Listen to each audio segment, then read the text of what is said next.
With respect to Israel, obviously we're very concerned about the outbreak of violence that initially is centered on Jerusalem, but we always are concerned about the spread of violence elsewhere.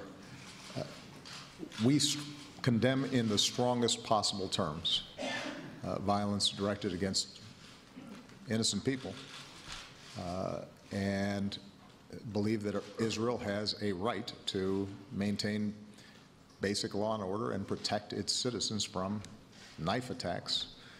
All right, that was followed by a but, of course. Joining us now is Ambassador Dennis Ross. Of course, he is synonymous with the peace process. He's also the author of a very important new book, Doomed to Succeed. There it is, American-Israeli relations. It's all about the future and the past of those and the present, I guess. Hello, Mr. Ambassador. How are you, sir?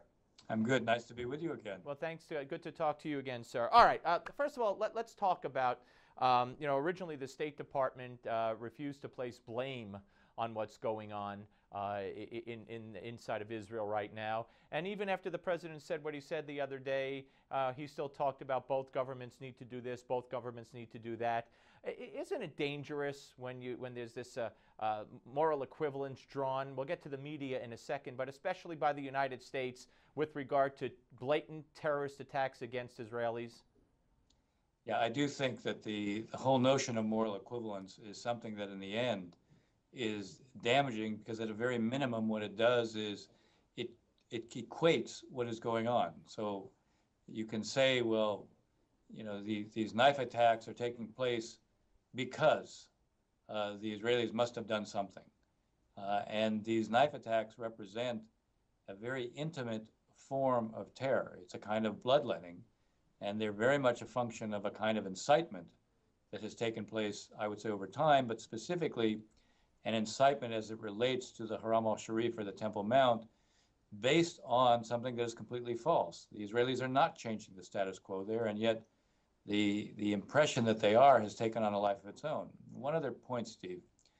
I do think that this instinct to create the kind of moral equivalence has frequently been the case in those administrations that have always been sensitive to what they see as Arab perceptions of us being too close to Israel, and that having a cost for us.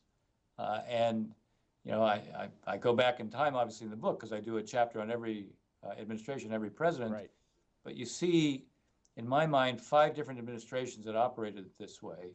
Some, obviously, in a more dramatic way than others. Eisenhower was one that believed very much in distancing. Nixon believed in distancing. Nixon actually thought the 1967 war was a defeat for the United States. Carter believed in distancing. The first Bush, in some ways, believed in distancing. And obviously, President Obama, when he came in, believed in distancing. And I chronicle that and explain it. But the current setting is, again, a kind of reminder that when you feel a need to try to create the equivalence, even when it's the Israelis who are the ones who are being attacked, I think it tends to be reflective of that kind of a broader mindset. No, understood. And the media, of course, also, especially there's a petition to get rid of Ayman Mohyeldin from MSNBC, who has said some horrific things. The U.S. should recognize Hamas. They should reign in Israel. There was no knife in the hand of the attacker when there was clearly a knife, and more than that. But, Israel's enemy has always been the media. But let's talk a little bit about Obama. There's never been a president who has had this adversarial relationship and attitude and outspokenness against Israel, has there? Well, there has been. First of all, probably the president who had the most adversarial view of Israel was Eisenhower. Eisenhower in 1956 actually contemplated using American force to expel the IDF from the Sinai in the 1956 Suez-Sinai War. He also threatened sanctions against Israel. He had his Undersecretary of State tell the Israelis that we would actually, if they didn't stop the war, we would actually consider expelling them from the UN. We've never had a president who had those kinds of attitudes. We've had other presidents who had differences with prime ministers. We've had other presidents, including Ronald Reagan, who is remembered as being one of Israel's best friends, but the first 2 years of his administration, he actually threatened the future of the relationship on multiple occasions, and he actually suspended F-16s to Israel as a punishment. So how would you describe, only because we have a minute and a half left, how would you describe Barack Obama's relationship towards Israel and publicly towards Israel, where he scolds them, and he scolds and puts his feet up on the desk when he's talking to Netanyahu, makes him go out the back door, the whole deal?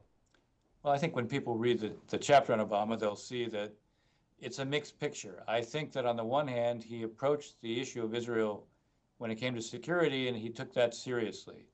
But I think on the other, he looks at the Palestinians as being the weaker player, the Israelis as being the stronger player, and he believes that the onus for acting is on the Israelis, not on the Palestinians.